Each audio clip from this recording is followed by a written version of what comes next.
Hi friends, ഇന്ന് നമുക്ക് കുമ്പളങ്ങ കൊണ്ട് നല്ലൊരു കറി ഉണ്ടാക്കി എടുക്കാം.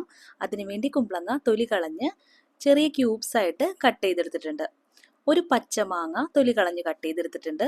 3 പച്ചമുളക് നെടുകെ പിളർന്നെടുത്തിട്ടുണ്ട്. കുമ്പളങ്ങ കഷ്ണങ്ങൾ കഴുകി വൃത്തിയാക്കിയ ശേഷം കുക്കറിലേക്ക് ചേർത്ത് കൊടുക്കാം. ഇതിലേക്ക് പച്ചമാങ്ങ, പച്ചമുളക് എന്നിവ ചേർത്ത് കൊടുക്കാം. ആവശ്യത്തിന് ഉപ്പ്, 1/2 ടീസ്പൂൺ മഞ്ഞൾപ്പൊടി, 1 കപ്പ് വെള്ളം എന്നിവ ചേർത്ത് ഇതൊന്ന് പ്രഷർ കുക്ക് ചെയ്തെടുക്കാം.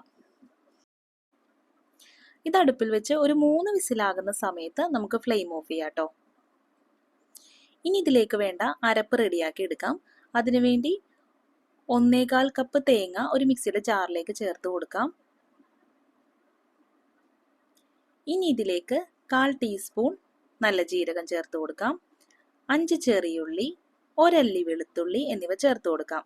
ഇനി ഇതിലേക്ക് 1/4 കപ്പ് വെള്ളം ചേർത്ത് നല്ല ഫൈൻ പേസ്റ്റ് ആയിട്ട് അരച്ചെടുക്കാം.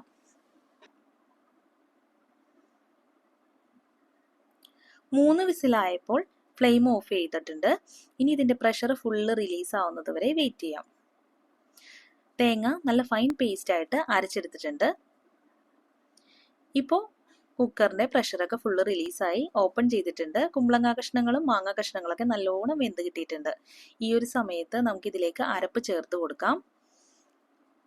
ആവശ്യത്തിന് വെള്ളം കൂടി ചേർത്ത് നന്നായി മിക്സ് ചെയ്തെടുക്കാം. ഇനി ഫ്ലെയിം ഓണാക്കിയ ശേഷം ഇതൊന്ന് ലോ ഫ്ലെയിമിലിട്ട് ഒന്ന് ചൂടാക്കി എടുക്കണം. ഈ ഒരു സമയത്ത് ഉപ്പ് ചെക്ക് ചെയ്ത് ആവശ്യത്തിന് ഉപ്പ് ചേർത്ത് കൊടുക്കാം. ഇനി ഇതൊന്ന് പതിയെ തിള വരാൻ തുടങ്ങുന്നത് വരെ ചൂടാക്കിയെടുക്കാം. തിള വരാൻ തുടങ്ങുന്ന സമയത്ത് ഇത് മാറ്റിവെക്കാം. ഇനി ഒരു പാൻ അടുപ്പിൽ വെച്ച് ചൂടാക്കിയെടുക്കാം. ഇതിലേക്ക് 2 ടേബിൾ സ്പൂൺ വെളിച്ചെണ്ണ ചേർത്ത് കൊടുക്കാം. വെളിച്ചെണ്ണ ചൂടായി വരുന്ന സമയത്ത് 1 ടീസ്പൂൺ കടുകിട്ട് പൊട്ടിച്ചെടുക്കാം. ഇതിലേക്ക് 3-4 ഉലുവ കൂടി ചേർത്ത് പൊട്ടിച്ചെടുക്കണം.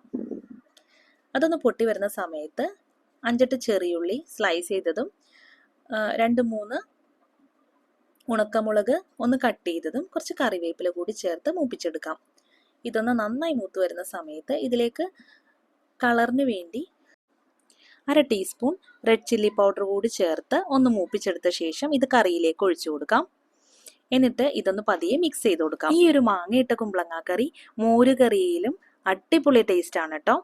ഇത് ഉണ്ടാക്കാത്തവരുണ്ടെങ്കിൽ ഇതുപോലെ ഒന്ന് ട്രൈ ചെയ്ത് നോക്കണേ. നല്ല ടേസ്റ്റി ആയിട്ടുള്ള ഒരു കറിയാണ്. നിങ്ങൾക്ക് വീഡിയോ ഇഷ്ടപ്പെട്ടാൽ ലൈക്ക് ചെയ്യാൻ മറന്നു പോകരുത്. സബ്സ്ക്രൈബ് ചെയ്യാത്ത കൂട്ടുകാരുണ്ടെങ്കിൽ ഒന്ന് സബ്സ്ക്രൈബ് ചെയ്ത് സപ്പോർട്ട് ചെയ്യണേ. ഇനിയും നല്ല വീഡിയോസ് ആയിട്ട് വരാം. Thank you for watching.